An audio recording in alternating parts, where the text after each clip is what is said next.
hewan dan tumbuhan di lingkungan rumahku.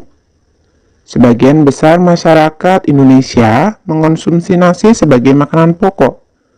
Apakah kamu tahu bahwa nasi berasal dari beras dan beras berasal dari padi? Mari kita mengenal padi. Tahukah kalian makanan yang paling banyak dikonsumsi masyarakat Indonesia? Bacalah teks berikut dalam hati, pahamilah isinya dengan baik. Nah, ini kakak baca dengan nyaring ya.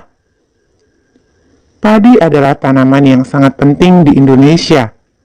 Padi menghasilkan beras. Banyak penduduk Indonesia yang mengonsumsinya. Padi dapat tumbuh di daerah panas dengan curah hujan tinggi. Daerah utama penghasil padi adalah Jawa Barat, Jawa Timur, Jawa Tengah, Sulawesi Selatan, dan Sumatera Utara. Karawang, Jawa Barat dikenal sebagai lumbung padi nasional. Pertumbuhan padi dibagi menjadi 3 tahap besar. Pertama-tama, benih atau biji padi dimasukkan ke dalam karung goni dan direndam 1 malam di dalam air mengalir, supaya perkecambahan benih terjadi bersamaan. Selanjutnya, benih-benih ini ditanam di lahan sementara.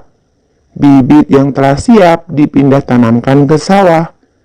Biji atau benih tadi akan tumbuh berkecambah hingga muncul ke permukaan. Bakal akar dan tunas menonjol keluar, lalu batangnya memanjang. Petani juga mengairi, memberi pestisida dan pupuk pada tanaman ini. Selanjutnya, tanaman padi berbunga hingga gabah matang, berkembang penuh, keras, dan berwarna kuning. Gabah adalah bulir padi yang terbungkus dalam sekam atau kulit padi. Gabah ini nantinya yang akan dijadikan benih lagi. Tahap pertumbuhan padi berlangsung antara 110 hari hingga 130 hari. Setelah panen padi, gabah ditumbuk dengan lesung atau digiling, sehingga sekam atau kulit padi terlepas dari isinya. Bagian isi inilah yang berwarna putih, kemerahan, ungu, atau bahkan hitam yang disebut beras. Nah, sekarang jawablah pertanyaan berikut. 1. Apa isi bacaan di atas? Tahap pertumbuhan tanaman padi. 2. Mengapa tanaman tersebut penting bagi masyarakat Indonesia? Karena sebagian besar masyarakat Indonesia mengonsumsi nasi sebagai makanan pokok. 3. Di mana tanaman tersebut dapat tumbuh? Padi dapat tumbuh di daerah panas dengan curah hujan tinggi. Berapa lama proses tanaman tersebut tumbuh? Tahap pertumbuhan padi berlangsung antara 110 hari hingga 130 hari. 5. Apa yang dimaksud dengan gabah? Gabah adalah bulir padi yang terbungkus dalam sekam atau kulit padi. Nah, tukarkan jawabanmu dengan seorang teman. Diskusikan jika ada perbedaan antara jawabanmu dengan jawaban teman. Indonesia memiliki beragam tumbuhan yang dapat dimanfaatkan sebagai makanan pokok. Beras atau padi, sagu, dan singkong adalah beberapa di antaranya. Di daerahmu pasti banyak tumbuhan yang dapat dimanfaatkan. Ada mangga, pisang, seledri, tebu, atau lainnya. Pilihlah salah satu tanaman yang sering kamu manfaatkan dalam kehidupan sehari-hari. Tulislah pertanyaan sebanyak-banyaknya tentang tanaman tersebut. Pertanyaanmu harus dapat menjawab rasa ingin tahumu. Nah, contoh pertanyaannya. 1. Bagaimana cara menanam tanaman padi? 2. Mengapa tanaman padi dijadikan makanan pokok di Indonesia? 3. Di mana kita bisa menanam tanaman padi? 4. Apa yang harus dilakukan agar padi tetap subur? Nah, simpanlah pertanyaanmu karena akan digunakan lagi. Kamu sudah belajar tentang bagaimana padi tumbuh. Isilah diagram berikut berdasarkan bacaan di atas. Nah, gambar yang pertama misalkan seperti ini ya. Pertama-tama, biji direndam 1 malam di dalam air, kemudian ditanam di lahan sementara. Gambar yang berikutnya, Biji tadi akan tumbuh, bakal akar dan tunas menonjol keluar, lalu batangnya memanjang. Kemudian gambar yang ketiga, tanaman padi berbunga hingga gabah matang, berkembang penuh, keras, dan berwarna kuning.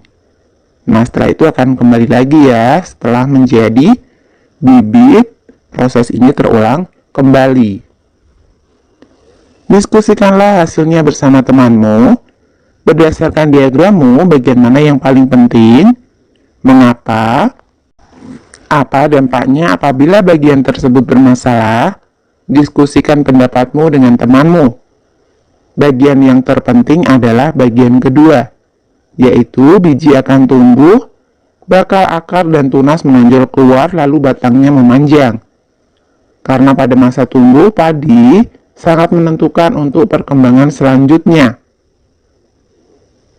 Jika pada fase ini mengalami kegagalan, maka tanaman padi tidak bisa tumbuh.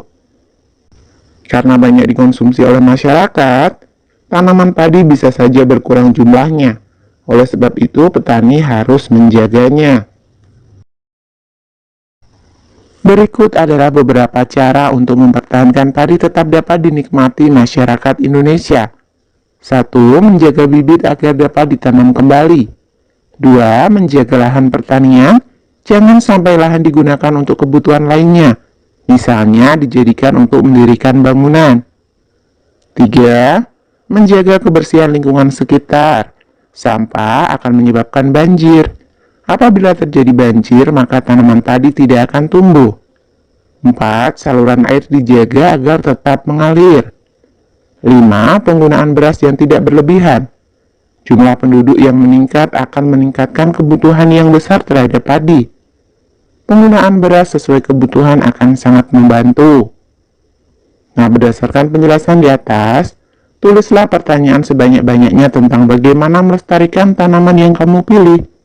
Selain itu, tulislah juga pertanyaan mengenai bagaimana menjaga keseimbangan agar tanaman tersebut tidak habis. Tambahkan pertanyaanmu ke dalam daftar pertanyaan sebelumnya. Amati gambar berikut. Tulis sedikitnya 5 pertanyaan tentang gambar. Nah, ini misalkan saja ya. 1. Apa saja jenis pekerjaan yang ada di daerah pantai? 2. Mengapa penduduk daerah pantai banyak menjadi nelayan? 3. Mengapa di daerah pegunungan banyak penduduk bekerja pada perkebunan? 4. Apa saja pekerjaan yang banyak dilakukan penduduk di daerah pegunungan? 5.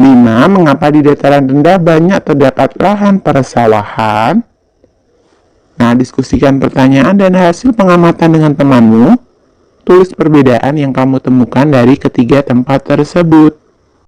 Dari lokasi dan lingkungan sekitar, dataran rendah kebanyakan merupakan daerah yang berdekatan lokasinya dengan pantai.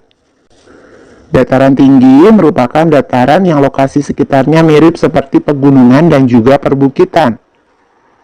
Dari sisi iklim dan cuaca, dataran rendah merupakan lokasi yang cenderung panas, kering dan juga memiliki curah hujan yang relatif tinggi. Dataran tinggi merupakan lokasi yang memiliki kelembapan udara dan juga kelembapan tanah yang tinggi. Suhu udara yang cenderung sejuk, namun memiliki curah hujan yang relatif rendah. Meski demikian, lokasi dataran tinggi merupakan lokasi yang cocok untuk lahan pertanian dan juga perkebunan, dikarenakan memiliki kualitas unsur hara di dalam tanah yang baik. Bacalah teks berikut dan isilah tabelnya. Pantai. Pantai adalah daerah yang berbatasan langsung dengan laut.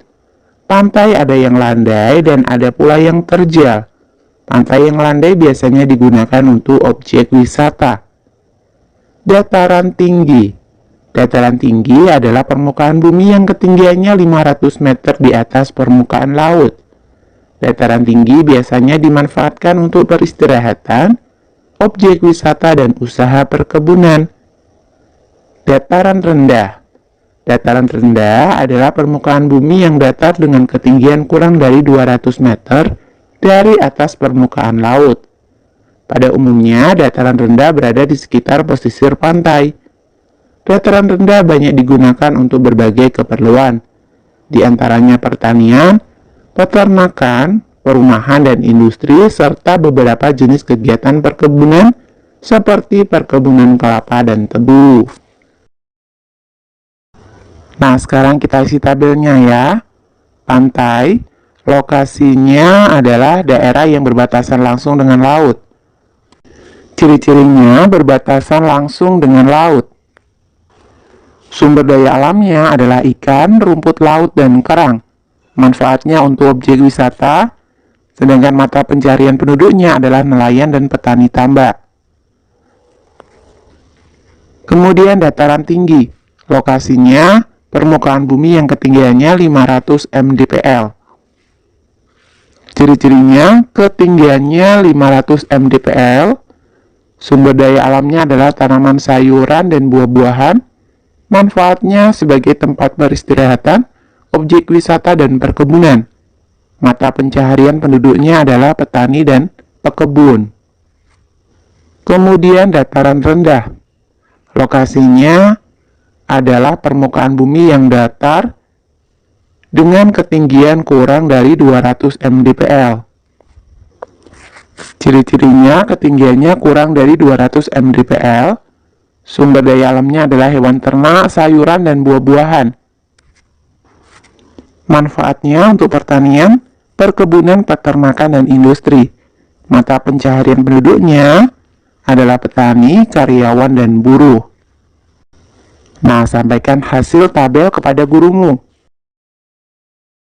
Tulislah pertanyaan sebanyak-banyaknya tentang karakteristik alam di mana tumbuhan pilihanmu hidup. Tambahkan pertanyaanmu ke dalam daftar pertanyaan sebelumnya. Nah, sekarang kamu memiliki daftar pertanyaan yang sangat banyak dan beragam mengenai tumbuhan yang kamu pilih. Serahkan daftar pertanyaan tersebut kepada gurumu ya.